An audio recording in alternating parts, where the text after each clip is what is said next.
जो बीजेपी जो आरएसएस जो है का मेन मकसद ये है कि भारतीय संविधान को कैसे खंडित करके कैसे खत्म किया जाए। देश के अंदर आपसी भाईचारे को तोड़कर देश के अंदर सांप्रदायिक दंगे बढ़ाएं ताकि बेरोजगारी, भूखमरी, एजुकेशन जैसे इशू है ये उठे ना और पब्लिक इन्हीं चीज़ों के अंदर उलझी रही।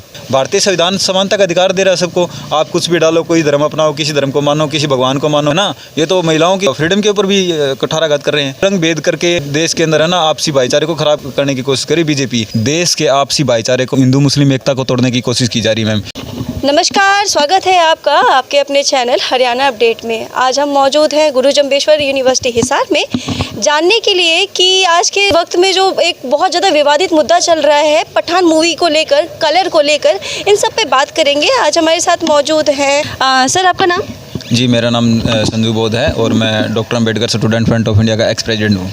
ओके सर, जैसा कि आपने वो पठान मूवी का कंट्रोवर्सी के बारे में आपने सुना है? बिल्कुल मैम, आजकल बड़ा ट्रेंडिंग में है ये और बड़ा देश के जो लोगों को भ्रमित किया जा रहा है बहुत बुरी तरह से, हिंदू मुस्लिम करके जो देश के अंदर जो आपसी भाईचारे को जो बिगाड़ने की कोशिश की जा रही आरएसएस के द्वारा, संघ के द्वारा, तो ये बड़ा मतलब देश के लिए बड़ा गलत जाएगा क्योंकि इससे ना सांप्रदायिक दंगे भड़केंगे। बिल्कुल, जैसे किसी एक कलर को किसी एक मतलब पार्टी तक जोड़ा जा रहा है। जैसे आप जानते हो कि भगवा रंग को लेकर कहा जाता है कि भगवा रंग जहाँ पर है वहाँ पे हिंदुत्व है, वहाँ पर बीजेपी है। इसके बारे में आपका क्या कहना है? भगवा जैसे भगवा कोई हिंदुत्व की या फिर कोई बीजेपी वालों की मतलब बपोती नहीं है कि ये माने कि भगवा उनका ही है।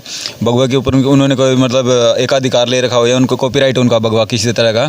और भगवा जैसे अभी जैसे निरुआ ने भी काम किया भगवा मूवी में, इससे भी ज़्यादा बोल्ड सीन हीरोइंस ने किए है। मनोज वाजपेयी ने भी किया है और रवि साउथ के जो वो हैं वो भी बड़े हिंदू है। बहुत से हिंदू लोगों ने मूवीज़ में भगवा डाल के उन्होंने बिकनी के अंदर आइटम सॉन्ग भी किए हुए हैं, सॉन्ग्स भी किए हुए हैं, बहुत सारे ऐसे सीन्स हैं। तो उनका तो कभी विरोध नहीं हुआ। ये एक्चुअली इसका विरोध नहीं है, भगवा का विरोध नहीं है और ये कोई वो नहीं है। ये सिर्फ आरएसएस का चलाया हुआ एक एजेंडा है। विरोध है मुसलमानों का, ठीक है। मुस्लिम समुदाय के लोगों का विरोध करके यहाँ मुस्लिम समुदाय के प्रति मतलब जहर उगलाकर देश के आपसी भाईचारे को, हिंदू मुस्लिम एकता को तोड़ने की कोशिश की जा रही है। मैम इससे ज़्यादा कुछ नहीं। और अगर रही बात भगवे की, तो भगवा तो बुद्धिज्म की देन है, वहाँ से चुराया हुआ भगवा। हिंदू धर्म में कहीं नहीं लिखा हुआ है कि भगवा हमारा धार्मिक प्रतीक है या कुछ और है। कहीं ऐसी कोई किताब मेरे को लागे तो जहाँ लिखा हुआ कि भगवा ये रहेगा। ये तो आरएसएस के एजेंडे हैं, मार्केट के अंदर फेंके गए। और आरएसएस देश के अंदर जो ये ऐसे भगवे और प्रचार फैलाकर मतलब देश को बरगला रहा है। इससे पहले इन्होंने नीले झंडों का विरोध किया था पीछे, जब ये जैसे कोई दरगाह के ऊपर दरगाह फोड़ी जा रही है कई जगह। आरएसएस की कुछ एक ऐसी विंग है जो आरएसएस के जैसे दरगाहें हैं, दरगाहों के ऊपर जो नीले झंडे उनको चादर उड़ाई जाती है और नीली होती है, तो नीले झंडों को भी जला दिया कई जगह। तो ये था ना रंग भेद करके देश के अंदर है ना आपसी भाईचारे को खराब करने की कोशिश करी बीजेपी, और कुछ नहीं है। और भगवान से कोई लेना देना नहीं है, हिंदुत्व से भी लेना देना नहीं है। क्या हम लोग हिंदू नहीं है? क्या और लोग हिंदू नहीं है? और बहुत सारे हिंदू है। जैसे हम मान लो अगर साबुन है ना, लाइबॉय की साबुन भगवे रंग की आती है ना, तो उसको इंसान पता नहीं कहाँ का मिलता है। क्या फिर वो भी उसका विरोध करेंगे लाइबॉय साबुन का? लाइबॉय साबुन का तो अभी तक विरोध नहीं किया कभी तक। पठान मूवी आई तो इन्होंने भगवा देखा है भाई, उसको महिलाएं भी अंगों पे लगाती है और पुरुष भी लगाते हैं उसको, पता नहीं कहाँ का लगाते हैं। चलो वो तो एक ड्रेस डाली हुई है, कॉस्ट्यूम। और बीजेपी और आरएसएस के लोग कौन होते हैं डिसाइड करने वाले कि वो कौन से रंग का, कोई महिला कौन से रंग का वस्त्र डालेगी, किस रंग के मतलब वो कपड़े पहने, ना डाले, किस तरह का क्या डाले, है ना। ये तो महिलाओं की फ्रीडम के ऊपर भी कुठाराघात कर रहे हैं। ये तो मतलब महिलाओं की आज़ादी के ऊपर भी ये बोल रहे हैं कि आप ये मत डालो, ये मत डालो। कल को ये बोलेंगे कि जीन्स मत डालो, कल को ये बोलेंगे कि आप ये मत करो। मतलब इस तरह से थोड़ी ना है। भारतीय संविधान समानता का अधिकार दे रहा है सबको। आप कुछ भी डालो, कोई धर्म अपनाओ, किसी धर्म को मानो, किसी भगवान को मानो, किसी भगवान को ना मानो। ये तो भाई संवैधानिक अधिकार है। तो ये तो संविधान के साथ भी खिलवाड़ कर रहे हैं। दरअसल जो बीजेपी जो आरएसएस जो है वो संघ का मेन मकसद ये है कि भारतीय संविधान को कैसे खंडित करके कैसे खत्म किया जाए। भारतीय संविधान को तो वैसे ही खत्म कर रही है बीजेपी, क्योंकि खास करके जैसे कि मैं doctor Ambedkar student front of India का पदाधिकारी रह चुका हूँ, तो हमने काफ़ी लंबे टाइम से हमने ऑब्जर्व भी किया है कि जो SC/ST OBC के जो राइट्स है वो भी आरएसएस की जो एक पार्टी है बीजेपी, वो काफ़ी हद तक उनको ख़त्म कर रही है। जैसे रिजर्वेशन उन्होंने तोड़ दिया है बिल्कुल बुरी तरह से, प्राइवेटाइजेशन करके, क्योंकि प्राइवेट एजेंसी आने लगी, वहाँ रिजर्वेशन लागू नहीं है। SC/ST OBC के विरोध में भी है। सेम इसी तरह हिंदू धर्म के धर्मशास्त्र शुरू से ही महिला विरोधी रहे हैं।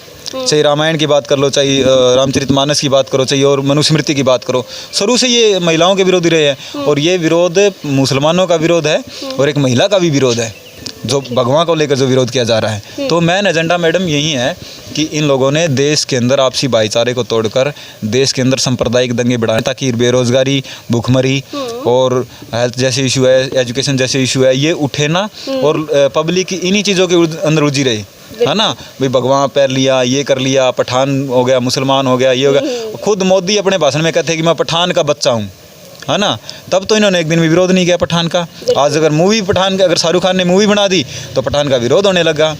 मतलब ये है कि अपनी नहीं देख रहे क्या कर रहे हैं, अपने राजनीतिक उद्देश्यों को पूर्ति के लिए तो ये कुछ भी कर देते हैं। योगी और मोदी दरगाह में जाके चादर भी चढ़ा जाते हैं। और जब बात आती है विकास की या फिर देश की एजुकेशन पॉलिसी के ऊपर बात आती है, ग्रोथ की बात आए, अगर देश के जीडीपी की बात आए, वहाँ इन लोग ये लोग चुप हो जाते हैं। अच्छा। तो मैडम कुछ नहीं है, भगवा भुगवा करके मैं तो पब्लिक को यही संदेश देना चाहूँगा कि आप इन चक्करों में मत पड़ो। जो एक मूवी जो होती है वो मनोरंजन के लिए बनाई जाती है, उसको अच्छे से देखो, एंजॉय करो। और मैं तो कहता हूँ बहुत अच्छी। अच्छा, बीजेपी ना तो बहुत ज़्यादा आपने देखा होगा हिंदू राष्ट्र करती है, तो हिंदू राष्ट्र से आपका क्या मतलब है? मैडम यही तो बात है ना, बीजेपी नहीं चाहती कि यहाँ हिंदुओं को छोड़कर कोई और रहे, और बीजेपी चाहती है राम राज्य, है ना, राम राज्य की स्थापना करनी है। राम राज्य की स्थापना का मतलब आप समझते हो क्या? एक राजा का शासन, संविधान को ख़त्म करके मनुस्मृति लागू करके एक राजा का शासन लागू किया जाए। ताकि राजा का शासन क्या होता है, राजा की मोनोपोली चलती है, तानाशाह चलता है, एक तानाशाह जैसा शासन हो और राजा ही यहाँ पे राज करे।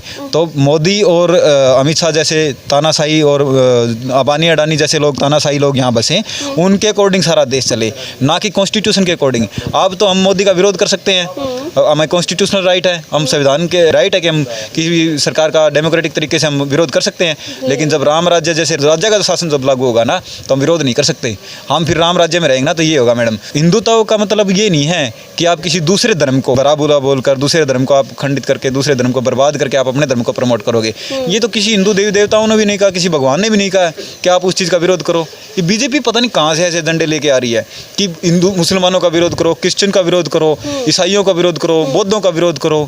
ये बीजेपी पता नहीं कहाँ से अपने एजेंडे लेके आ रही है, अपना एक नया ही हिंदू धर्म मार्केट के अंदर लेके आ रही है। कुल मिलाकर जैसे कहा जाता है अंग्रेजों के बारे में, फूट डालो और राज करो, कुछ कुल मिलाकर ये भी ऐसे करने की कोशिश। बिल्कुल मैम, ये अंग्रेजों की पैदाइश है ये। हाँ। क्योंकि आरएसएस जैसे दलाल, आरएसएस के जो ये लोग रहे हैं, ये दलाली तो की इन्होंने शुरू से, संघियों ने, सावरकर जैसे लोगों ने माफ़ी मांगी है, वहीं से कहीं ना कहीं दलाली की बू इनके अंदर आती है शुरू से ही। तो इन लोगों ने क्या किया है, देश के आज़ादी में या फिर देश की ग्रोथ में कोई योगदान तो नहीं है ना आरएसएस का।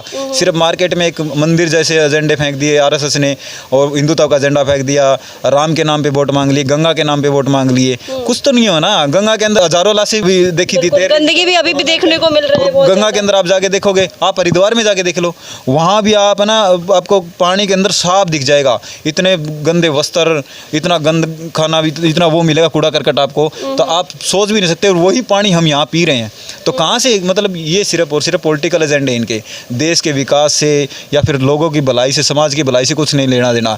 आई तो कभी राम ने, हनुमान ने, शिव ने या विष्णु ने कभी इनको आके ये नहीं बोला कि हमारे लिए ये लड़ो। भाई भगवान क्या है, भगवान तो एक सुपर पावर है ना, भगवान को तो किसी की जरूरत नहीं होती ना, किसी एजेंट की तो जरूरत नहीं है ना भगवान को। तो फिर ये मोदी और योगी और अमित शाह की थोड़ी ना जरूरत है उनको। अगर भगवान को किसी जनता से प्रॉब्लम है, किसी व्यक्ति से प्रॉब्लम है, तो भगवान खुद डिस्कस कर लेगा। हमें मोदी, योगी और अमित शाह की जरूरत नहीं है। अगर भगवान से हमारा कोई कॉन्ट्रडिक्ट है, भगवान से हमारा कोई लेना देना है, भगवान को हमसे नाराजगी है, तो भगवान हमसे डायरेक्ट बात करे भाई, है ना। इन लोगों की एजेंट की क्या जरूरत है? तो हमें नहीं चाहिए कि, हम नहीं चाहते कि देश के अंदर, देश के भाईचारा सौहार्द को हानि होए, देश को किसी तरह की मतलब सांप्रदायिक दंगों के अंदर धकेला जाए, क्योंकि देश को पहले इन लोगों ने बहुत बर्बाद किया है। जो धर्म है, धर्म एक अफीम के नशे की तरह है, और धर्म की रचना और भगवान की जो रचना है वो षड्यंत्र के तहत हुई है। भगवान को बनाने वाला भी व्यक्ति है ना। हम जैसे अभी हम यहाँ देख लेते हैं कि हमारे जो उत्तर भारत का राम है वो थोड़ा गोरा चिट्टा और सुंदर है, अगर हम बीच में जाएं कहीं इधर साउथ की तरफ इधर जाएंगे जहाँ काले लोग हैं जिनको गर्मी की वजह से जिनका रंग कलर जो थोड़ा ब्लैक है, वहाँ के भगवान ब्लैक मिलेंगे आपको राम, है ना। तो इसके अकॉर्डिंग हम देखेंगे ना, कहीं शिव की जो प्रतिमा है कहीं दाढ़ी वाली हैं, कहीं हनुमान की प्रतिमा दाढ़ी वाली है, कहीं हमारे यहाँ मतलब और पोजीशन में है।